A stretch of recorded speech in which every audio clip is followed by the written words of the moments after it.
there. Welcome to the Make It Visible podcast. I'm your host, Michelle Kuei. I am a visibility and marketing coach, and this is our special spot for female coaches who might be feeling a little bit lost in the crowd, especially if you're introverted.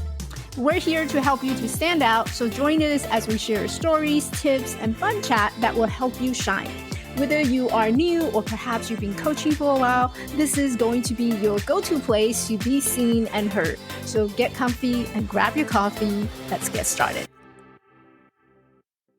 In this episode, let's talk about the 4 different types of introvertedness in your personality that may be keeping you away from networking events and actually getting any paying clients. I think a lot of coaches are trying to figure a way to go out there and spread their message, but then they're feeling stuck in terms of, I don't know how and where to find those clients. And to be honest, I categorize them into 2 possibilities. You can either do it an in-person networking event, or you can do it like what I did, do it 100% online using social media, leveraging social media, building an audience on social media. And the reason why I chose to do 100% online and remote is that, first of all, my schedule just too tight. I was working full-time at another job, and so my days are very limited. I know a lot of my followers and students, they also have another job while they're trying to build their coaching business. So from 9 to 5, they'd be working at a full-time job, and then after the hours, they're trying to build that business and build that online presence and doing all the things that you have to do as a solopreneur. And so it makes perfect sense why a lot of my students and newer coaches feeling burnt out, because first of all, you don't know where to begin and you don't know how to start. And then number 2 is that your time is just very precious and you have very limited amount of time to be able to go out and do the things that you want to do. That includes networking event. Now, as much as you probably knows and recognize the value of connecting with like-minded individuals and having to connect with other business owner, maybe it's another coach, whether it's a virtual networking group or an in-person networking group, it takes time. And time is not something that we have a whole lot of when you have another full-time job. You have to be a busy mom. You have to do all these marketing things by yourself when you're first starting out. You don't have a team. You don't have a partnership. You are starting from scratch. And so that feeling of I have to do a lot in order to just get that one client, do these networking event or do referral, that thought, it's paralyzing so much that I remember my first year, I was burned out. I tried local networking group. So at that time, I was going around and driving around town in my local area and trying to find all these networking groups that I can tap into. So there's places like Chamber of Commerce where they meet every month or every other week. There's other organizations like the Lions Club, the Rotary Club. There's local organization for women's group. I went and searched every single networking group that I can possibly connect myself to and attend. And all of them will have networking events during the day, right? So it would either be a breakfast time or before breakfast. And then there's the lunch hour. They have speakers, they have meals that they bring their members to. And so you use that time and use that hour to connect with another business owner and another modality. Maybe it's a practitioner or office. And it just takes a lot of time and energy to having to go through that. And that was the reason why I decided that I wanted to build my business remotely, online, leveraging social media, where I can have full control of my time. And personally, I see time as something that we all have very limited of. Especially if you're in my position where, I used to spend 3 days out of my work days stuck in a place where it wasn't really fulfilling. It was just a job that pays my bill. And between that, I also have, there's family responsibilities, doctor's appointment, and there's all these personal stuff. and then you're trying to build your coaching business. So how do you juggle and how do you manage and take control of your time? That was my number one lesson that I have learned. For those of you who are new coaches out there, the first thing that I did was not doing anything this significant or magnificent at all. The first thing that I did was just simply getting a calendar so I can share it with my potential client. And hopefully that will allow me to block out some of the dates and that I can see my client, I can do my discovery call. And so my first step was just simply getting a calendar, that nothing else. And then slowly progress. And I realized I need a contract, I need a website, I need all these other stuff. I need to have a platform where I share some exercise with clients or follow up with clients. And I start thinking about the fancy tools that you need to start your coaching business. But the first thing I did was just getting a calendar because I realized that how precious our time is. And as an introvert, I love and enjoy the privacy time, right? If I have given the choice of being in a group setting or being alone, I much rather doing things alone. And I remember back then I had business besties where I connect with them through online courses and program that I've taken. And every time my business bestie would say, oh, let's get together to have a co-working hours, I'm always the one who said, I think I work best by myself. So I'm kind of introverted in that sense where I do things more efficiently and better when I do it by myself. But I do enjoy that community sense where if I have a problem or question, I can go to the community and ask them or ask people who have already done it before me. And I would ask them to see how they have done it. And so I can tweak it, spin it, and change it so that it becomes something that of my own. So speaking of personality, as an introvert, there's 4 different subtypes of us. So I want you to actually pay attention to this because who you are and what you do and why you're doing it will impact the strategies and the system that you use for your marketing.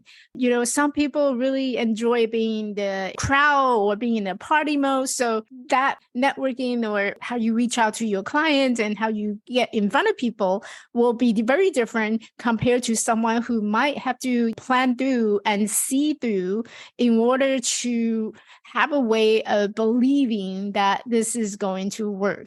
Right. So there's 4 subtypes of introvert. And I want you to think about which subtype do you actually belong to? Because I think a lot of women I work with, some of them don't realize that their personality is really the one that's stepping in the way to do things or not do things. And there's a lot of us introverted women coaches, we do things very differently. That's just how we are. And so the 4 subtypes of introvert personalities are you can be either a social introvert, you could be a anxious introvert, you could be a thinking introvert, and you could also be a restrained or kind of reserved introvert. So the whole concept of different types of introvertedness or introverts was proposed by this psychologist. His name is Jonathan Cheek. And he based it on the idea that it's not just one single type of introversion. There's actually different dimension of the characteristics, the overall personality traits that each one of us, even within the types we have. So he categorized into these 4 different subtypes. So again, they're social introvert, they're the thinking introvert, anxious introvert, and also restrained or reserved introvert. And so social introverts tend to don't like the crowd. I mean, they do see themselves in the crowd, but when they are in the crowd, typically they're the one who's maybe staying in the corner, they're doing something else other than talking and enjoying connecting with other people. It's not that they don't like it. It's just that they feel more comfortable, maybe just being in the corner in their own world. And they do attend these networking groups, but they're just in a different space and different dimension. The thinking introverts are those who spend a lot of time doing a lot of thinking. In their head, their imagination is just really, really skilled and talented. So when you ask them, they're really great in terms of developing that inner personal development life. So these are the people who would spend a lot of time thinking about philosophical questions that we have in life, right? So if you found yourself spending a lot of time reading and thinking and pondering what life means, then maybe you might be leaning towards a thinking introvert. There's also the third type, which is the anxious type, anxious introvert. The anxious introvert are those who get pretty nervous. It makes them feel uncomfortable when they are in the crowd, and they would feel more comfortable if they're just spending a lot of that alone time that we know. And there's nothing wrong with wanting to be alone. At some point, I do feel like a lot of people just makes me uncomfortable, and I would be looking for the exit all the time. So it's a funny story because every time I go into a movie theater, the first thing I do is I look for the exit sign. I was trained to be that way. So as a healthcare professional, I have 20 years of healthcare professional experience. And during my training, it is essential, it is a requirement that we go through fire hazard or fire safety training. And during this fire safety training, we're always taught that the first thing that you should be doing is thinking about your exiting plan. So you don't want to get stuck. And in order to do that, I got into a habit of every time I go to a movie theater, because it's so crowded, it's so dark, right? So I think about, okay, so should there be a fire, what would be my escape route? And I'll tell you that most people would start going out, exiting from where they came in, right? It's just human nature. That's where we came in. So our mind is fixed. This is the way out. So the first thing that people would do is they'll exit from where they enter. And so in fire hazard or fire safety, what you learn and what you do is you don't want to exit from where you came in. There's always alternative exit. So you got to know where your alternative exit is. And so that when hell breaking loose, you have alternative ways so that you don't find yourself trapped where everybody is trying to get out. And there's a horrible story where there was a fire, I think it was in New York City, and people were stuck by the exit where they came in. And apparently people got trapped and they were falling apart. They were tripping down each other. And so it's just horrible to hear stories like that. So I got into a habit of looking for my exit. Let me guess. You are an amazing coach, but don't have enough clients to pay the bills. Most coaches struggle not because they don't coach well, but because they're not good at marketing. They haven't discovered how to tell their story in the way that attracts their perfect clients like bees to honey. Let's fix that. I've been there, done that, and I struggle until I figure out how to tell my story well, because storytelling matters. I put together a profitable messaging formula. It is written especially for introverted female coaches like you, people who want a proven method for attracting paying clients. You can grab a copy at pmf.attractclientthroughstorytelling.com. That's PMF, profitable messaging formula.attractclientthroughstorytelling.com, and click on the download button, and that sends some paying clients your way. And so for anxious introverts, being in the crowd is very uncomfortable. And to me, occasionally, depending on the crowd, the size, it does make me uncomfortable. It doesn't make me to the point where I am like consciously anxious. I just prefer to work alone. That's the whole thing I'm sharing. I just prefer to be working alone. I remember a couple of years ago, I was connecting with two other coaches, and we got into this accountability pods, like accountability group. And I remember they always wanted to work together. So we created co-working hours.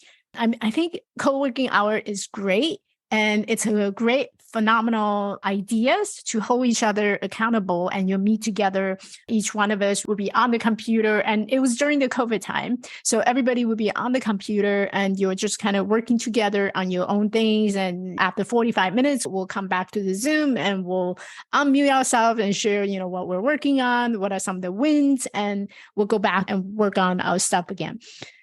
Even that, I don't feel very productive And I feel I'm much more efficient and productive when I'm working alone. I can get things done much quickly than if I were to work with other people. And so if that's you, big crowd just makes you feel anxious or nervous, you don't know what to do, where to put your hand, you might fall into that anxious introvert category. And then the last subtype is reserved introvert, or these are restrained introvert. So these are the type of introvert where you do a lot of thinking. You need to see and plan ahead. And it takes you a while to plan things ahead, to plan things and see what's coming before you take action. So if you find yourself in a place where your coaching business is not moving and you're spending a lot of time doing the planning, spending a lot of time thinking about how this is going to work and wanting to make it work, you might be in that subtype of restraint or reserve introvert. So instead of taking action and just let your action determine the results that you're going to get, you want to see the result first before you take the action. And so it's about risk taking, right? When you take action without seeing the results, there's a level of risk that in itself, it makes you feel uncomfortable. So it could be that your friend is inviting you to a bungee jumping or skydive. You're like, no, that's a lot of risk. Let me think about it. So you spend a lot of time thinking and thinking and thinking and thinking without taking any action. So if this is something that you found yourself wanting to get out there and wanting to spread the message, wanting to get your coaching business going, but you notice that you do a lot of spending time planning and writing things out, plotting everything, wanting to see the result.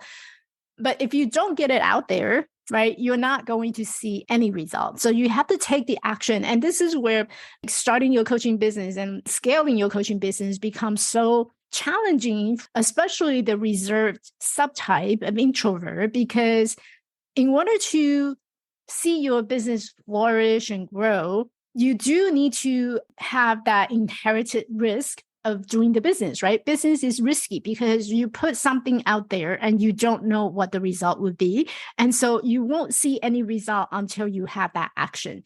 And this is where a lot of reserved introverts feel overwhelmed and feel discouraged because they do spend a lot of time thinking, whether it's speaking up or whether it's putting an idea or testing it. It's the risk that they have to take in order to see that result. That is what's holding them back. And that is what's stopping them from getting their business going to be where they want. And so each one of the subtype has advantage and disadvantage if you think about like in the business environment, right? The social introvert, if you're spending a lot of time going into networking and you're not connecting with anybody and you're just kind of being in the corner and feeling reserved and you're just doing your own things, then why go to networking event in the first place, right? Are there any different way that you can do this even without attending those networking events or even without just being in that awkward situation where all these other people are talking, but you're just at the corner by yourself?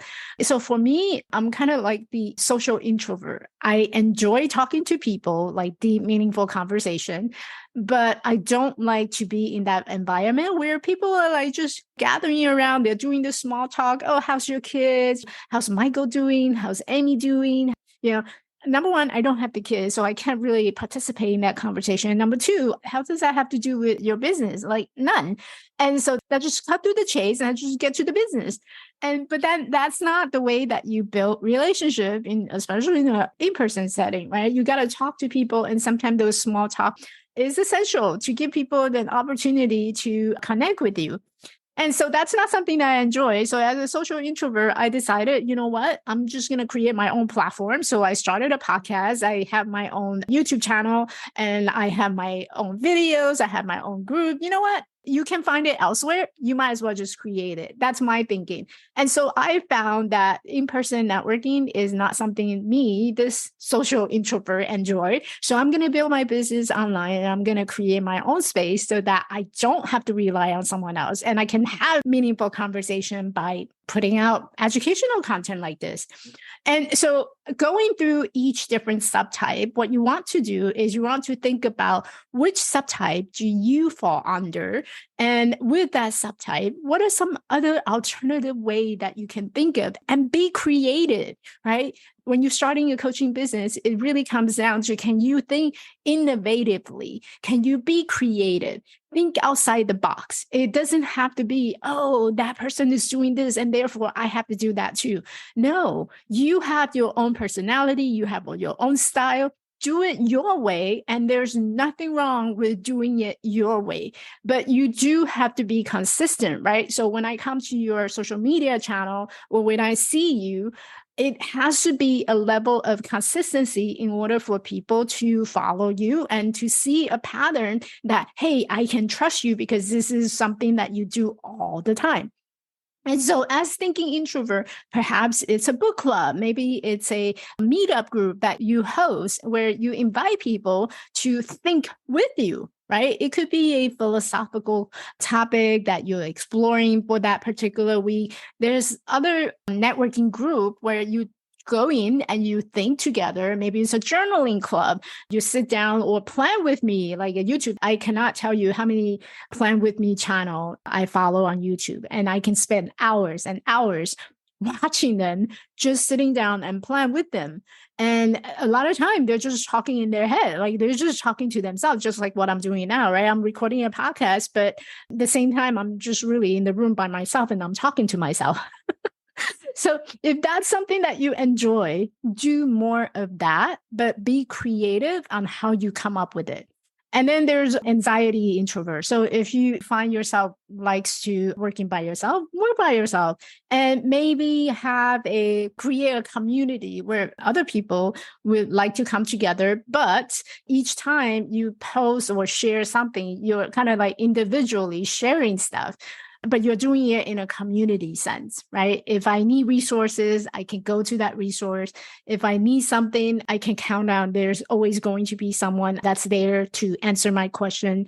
So you don't necessarily need to place yourself inside the crowd in order to accomplish what you want to accomplish. You can totally do things by yourself. Like I'm doing the podcast right now and there's nobody around me to talk, but I'm working, right? So there's alternative way of getting your message out there and spreading it, and so that your clients can find you. And you have to get out of your head and start taking some action in order to see the result. And so again, if you're someone who's restrained or reserved introvert, and you notice that you're doing a lot of planning and not action, then today I want to challenge you to take one item that you have been planning for the last 3 months, okay? The one idea that you've been having for the last 3 months, and just do that one thing. Just take action on that one thing that you've been planning all these 3 months. Just do that one thing. And I promise you,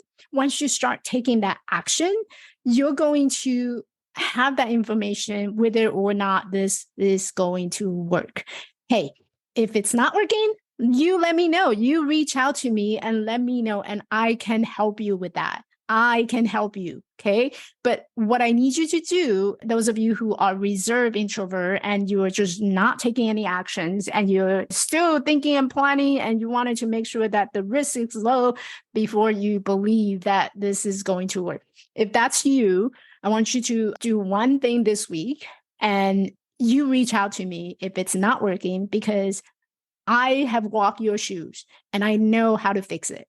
Okay. So, but I want to challenge you to just take that one action, because I know as a reserved introvert, you're doing a lot of thinking, but you're not taking action. And in order for your business to flourish, to go and to scale, to launch, whatever you want to call it, you have to take action. All right. So just to quickly sum up, we're introverted female coaches, but even with the word introvert, there are 4 different subtypes. And understanding which type you are is going to help you in terms of designing your business based on who you are, why you do it, instead of keep focusing on what is it I'm helping people with, what makes me different, and how am I any different? Am I any different? Stop thinking about that and just being yourself. Being yourself means that you recognize your personality, you recognize the way that you do things, and you never have to follow someone else's footstep in order to have a successful coaching business. Okay. So what are those 4 subtypes? Those 4 subtypes are social introvert, they're thinking introvert, anxious introvert, and also reserved introvert. Now, think about which of these subtypes that you fall or have a tendency leaning towards, because that self-awareness is really important, right? So if you catch yourself avoiding people, or you're finding yourself believing that I have to do this alone, then challenge your thought and challenge your idea, because that's a thinking pattern that you go to, you default to more often than not. So if I were to think outside the box as a social introvert, this week, I might just go and attend an in-person networking event and see what opportunity is out there. If I don't like it, no harm, no foul, right? I can always stop. But giving yourself an opportunity to think outside the box, I think it's going to do your business wonders.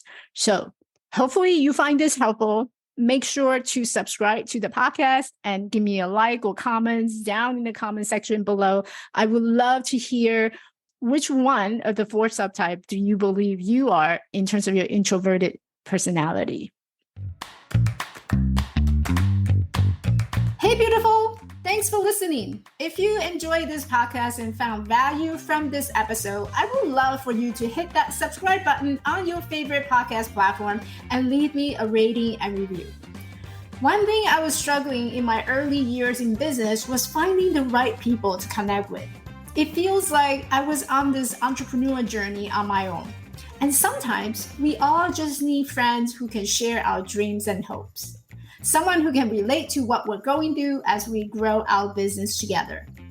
If you are a woman coach who is ready to grow your coaching business and looking for strategies to get seen, get heard, and get hired, I want to invite you to come and find me in our community on Facebook at Get Clients with Storytelling.